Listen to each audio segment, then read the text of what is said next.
درود به پایان درس پنجم درس آموزشی اداره‌کنی محرک‌های اسینخرونی. در درس نوبتی ما یکم اوید نقشه کشی و نقشه خوانی زنجیرهای اداره‌کنی محرک‌ها دیده می‌برویم. سرول ما یکم از اوید سیمبل نمادهای اشاره‌ای تجهیزات الکتریکی که واسه در سخیم‌های اداره‌کنی محرک‌ها استفاده می‌شوند به طور ساده و گلچین دیده می‌برویم. ما در درس گذشته قید کردیم که نقشه کشی ما از روی استاندارد IEC اروپا که متعلق به خود ما است و خود شوروی هم در همون استاندارد نقشه کشی انجام میداد. اشاره همون تجهیزات ها تصویر کرده می شود، نقشه کشی کرده می شود و در اینجا ما یک چند اساسی ترین همون نقشه که استفاده میشن واسه استفاده میشن یکی دونه به دونه دیده میبرویم و یکمین اشاره که ما در اینجا نموده که ما در اینجا تصویر کردگیم یکی کانتاکتر است که تیغه های قدرتی کانتاکت های قدرتی کانتاکتر هستند و حرف یون کائم است با اشاره کائم و اگر یک رقم یک شماره کانتاکتر رو نشون میده، اگر دویم باشد کدیم سه کسیم و در همه کانتاکتر تیغه های قدرتی گفتیم ما با L1 در آمد T1 بر آمد L2 T2 L3 T3 در تمامی کانتاکتر در این کانتاکتر هم تیغه های قدرتی در این کانتاکتر سیمنس هم و اینچنین یک تای دیگر هم استحصال روسیه این اشاره تیغه های قدرتی بود. در اینجا اگر ما احمد دودگی باشیم یک کمتر از همین نمودی قوس شکل نشانه اون است که تیغه های ما قدرتی هم. دیم محافظک خیلی پرداخت اطلاع است اشاره محافظک و برای محافظت همون منبع تغذیه سه فضای ما استفاده می شود.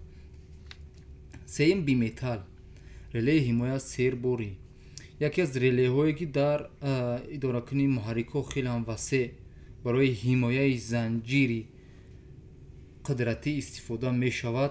همین بیمتال که ریله حمایت سیربوری است که این برای حمایت کردن محرک در حالتی که نسبت به بار نرمالی بار زیادتر می شود و محرک ما جریان زیادتر استعمال می کند و ریله حمایت اون را حمایت می کند. این نمود ظاهری او است که یک کمتر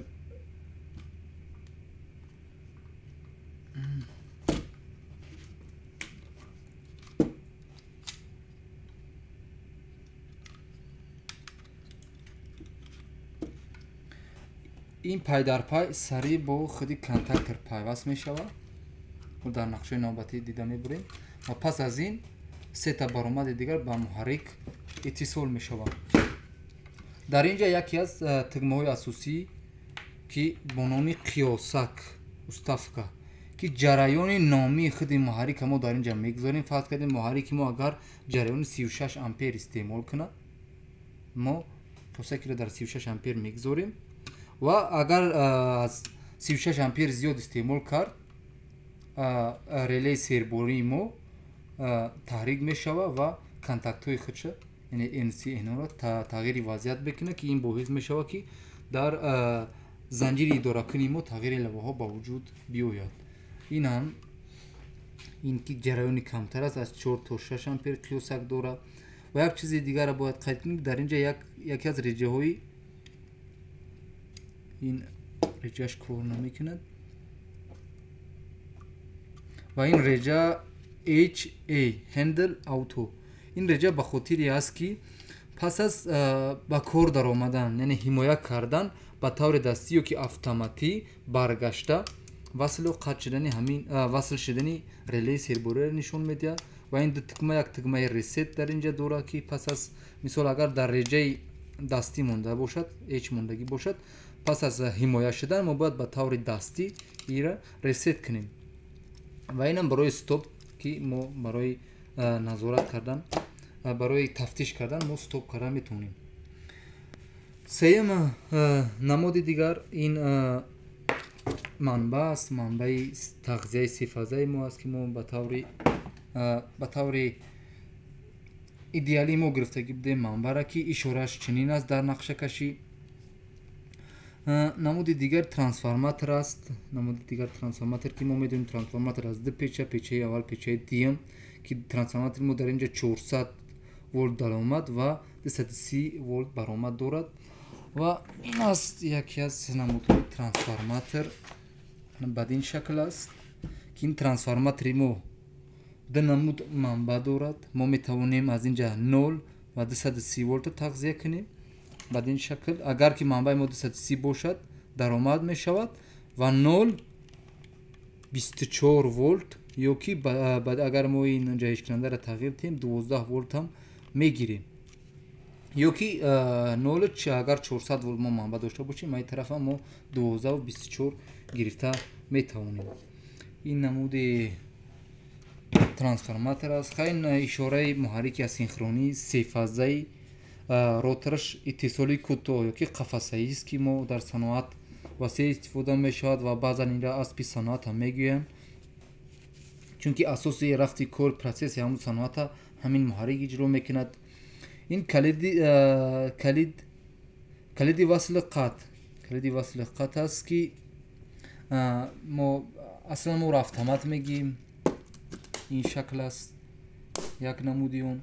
نمود دیگرش که خصوصا برای محرک ها استفاده می شود همین نمود است.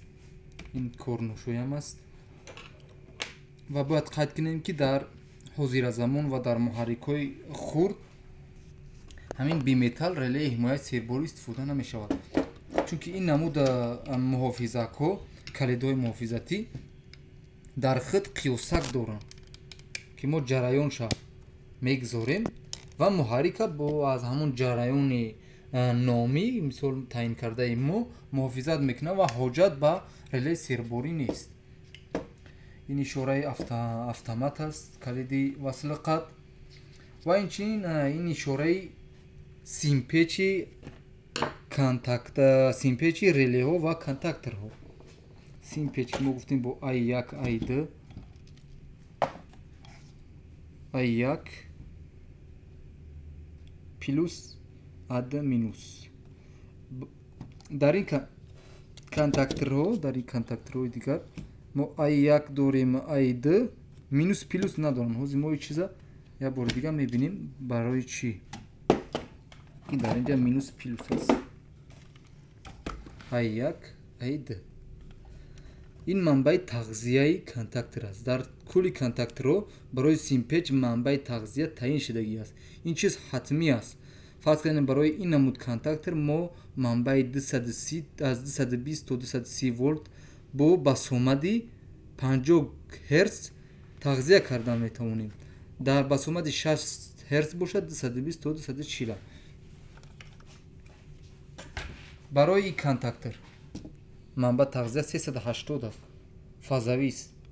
ما دو فاز تغذیه میکنیم به این. در 220 و در 220 ولت بالا ارزش میدارد و حالت خش نگاه نمیدارد. اما برای این باشد در اینجا نوشتگی است که منبع تغذیه ما هست 220 از 24 تا 48 ولت AC و از 24 تا 70 ولت DC. یعنی برای راه اندازی همین کانتاکتور ما منبع تغذیه 24 ولت AC تا 48 ولت یا که 24 DC ای 24 تا 70 ولت DC. تغییر AC تغییر یابنده و DC دویمی و همین پلوس و مینوس این نشانه اون است که ما هنگام تغذیه جریان دائمی پلوس مینوس حتما همین شرط باید رعایت کنیم. پلوس در I1 مینوس در I2 وصل شود. و اشاره دیگر کانتاکت‌های باز و بسته. NO کانتاکتی باز، NC کانتاکتی بسته. NO مخفف نورمال اوپن و NC نورمال کلوز است که در حالت مقرری تیغه ها بسته و کشوده. این کانتاکت ها در چی در ریله باشد چی در کانتاکتور باشد در چیزی که باشد در кадом таҷҳизоте ки бошад ба ҳамин шакл ишора мешавад. Фақат ду ҳолат дорад, ҳолати баста ва кушода. Дар ҳолати нормалӣ баста ва кушода.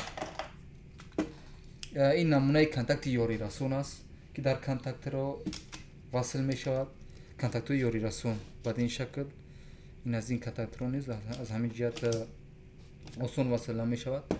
ва дар ин ҷо ҳам мо гуфтем ки ду намуд контакт аст. контакти баста ва боз. як бори дигар мефаҳмонем чӣ маънӣ дорад. якум аст рақами 13-14 мо гуфтем контакти боз аст.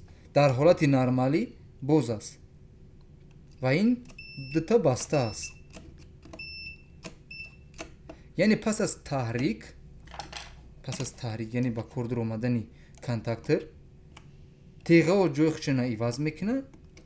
баста боз ва бозе ки дар мо буд, бастае ки дар мо буд боз шуд ва боз баста шуд. яъне маънии контакти NC ва NO маъниш ҳамин аст. дигар TOD, T of D. мо ду намуд релеи замон дорем. мо дорем релеи таъхир дар васл, on delay, инҷа хато шудагӣ аст. TON, time on delay ва time of delay. мо ба монанде дорем ин релеи таъхир дар васл аст ки пас аз тағзияи симпечи он контактҳо якамтар тағйир мешаванд, якамтар таъхир мешавад ва тағйири вазъият мекунад. фарз кардем ба мисли ино дарҳол тағйири вазъият намекунад. якамтар тағйир вобаста ба вақти гузошта шудани мо чанд сония таъхира иҷро мекунад, баъд васл мешавад. ин ҳам бошад як намунаи off delay ки пас аз қатъ шудани манбаъ, пас аз қатъ шудан якамтар таъхир мекунад, баъд контактҳош ба ҳолати аввала бармегарданд. ва ина бо мукаммалтар дар схемаи оянда дида мебироем. ва дигар ишораи шасти старт стоп, ё ки баъзан тугма мегӯянд. бояд қайд кунем ки тугма дуруст нест, чунки фақат қисми болоии он агар мо гирем ҳамин қисм тугма аст. аммо дар маҷмӯъ ин ном дорад бо номи шасти ё ки калити старт стоп мегӯянд. ба пораги мо бисёртар шасти истифода мекунем. шасти аз номи шасти моҳигирӣ аз ҳамон гирифта шудааст ки мисли ҳамон шаст, яъне тағйири вазъият мекунад. ин шасти аст.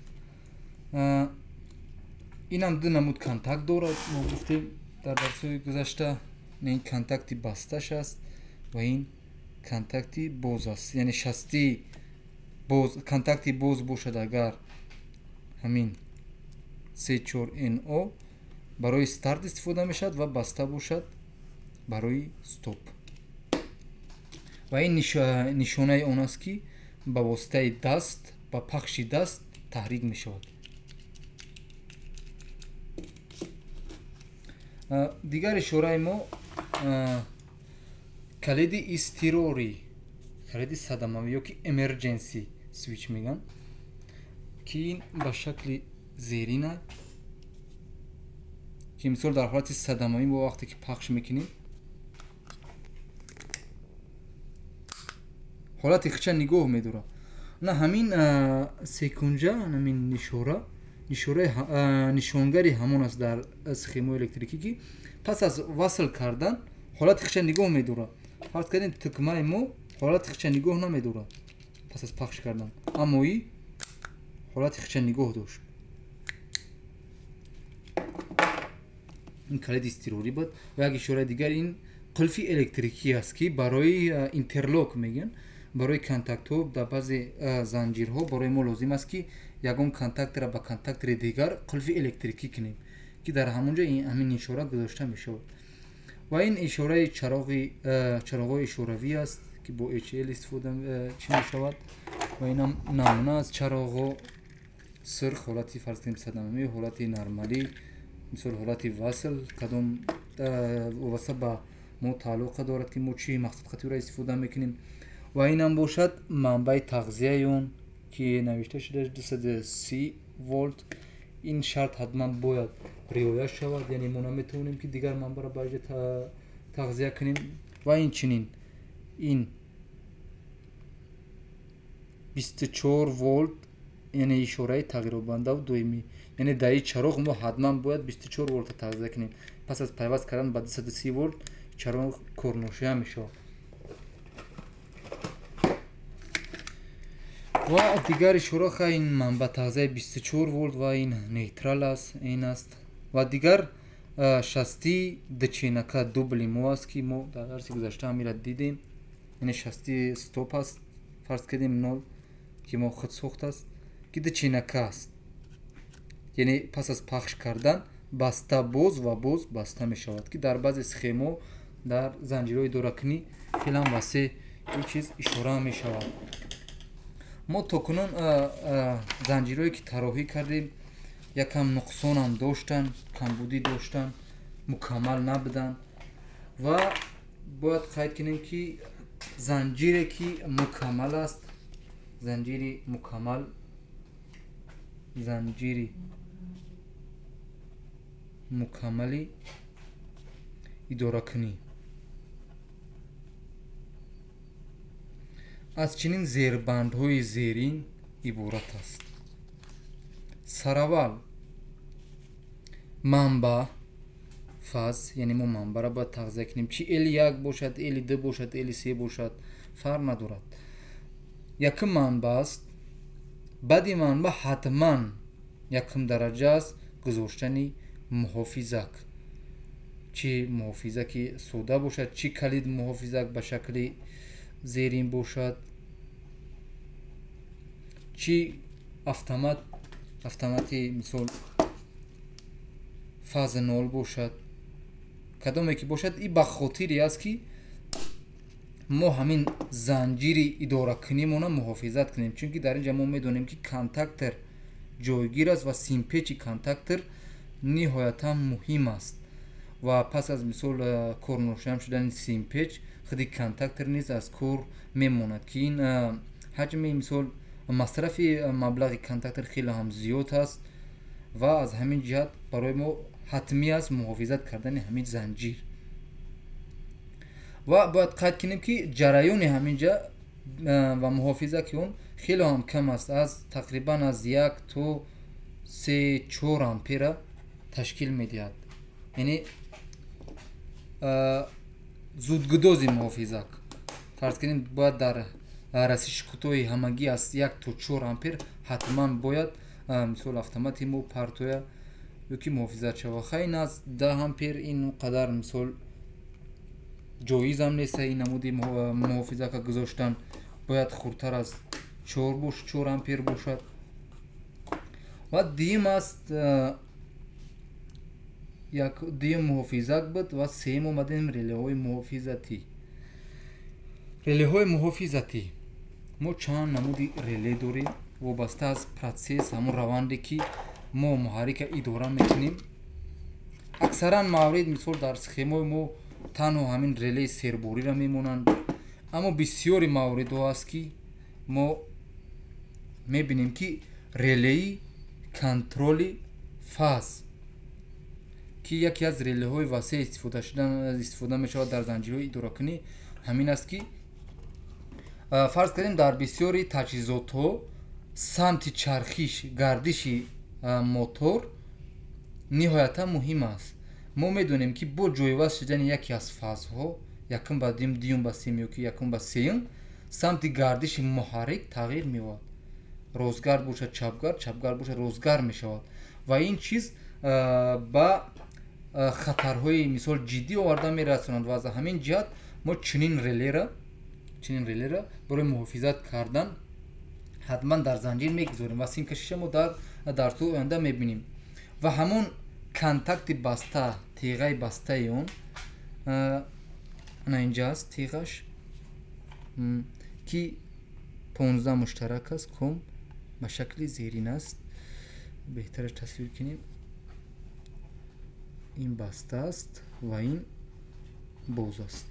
ENC این NO و اینجا کام مشترک با رقم 15 این است 16 این است 18 یعنی حتما تیغه های بسته کانتاکت های بسته اول ریلی محافظتی حتما میباید ما گفتیم بسیار تری را استفاده میکنیم تیغه بسته این با تحت رقم 95 96 است NC که در صورتی که سرباری ما محافظت کرد زنجیر دوراکنی ما از همین نقطه علاقه قطع می شود و دیگر نمود ریلی ها فرض کنیم ریلی مثال کنترل فاز بعد از این مثال حتما پای در پای گذاشته می شود یا این مثال یا اگر یگان تا همین حمایه کرد زنجیر ما را از همین نقطه قطع می شود و با مثال این باز یک نمود ریلی است که از تغییریابی شدت است فرض کنیم این نمود ریلی